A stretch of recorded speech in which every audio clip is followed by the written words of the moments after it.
మోషన్లో impulse definition and examples of impulse చెప్పబోతున్నాను అన్న.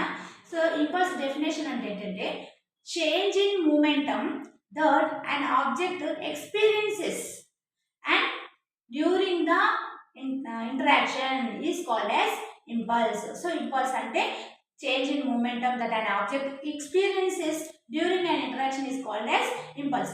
Examples, raw eggs తీసుకోండి అన్న. రా ఎగ్స్ రెండు తీసుకొని ఒకటి కాంక్రీట్ రోడ్ మీద వేసేసాము, ఇంకొకటి వచ్చేసి పిల్లో పైన వేసాము.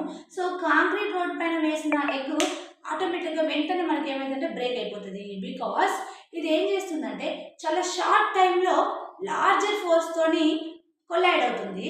బికాస్ ద రీజన్ ఏమవుతుందంటే ఫస్ట్ ఎగ్ అనేది తొందరగా బ్రేక్ అయిపోతుంది.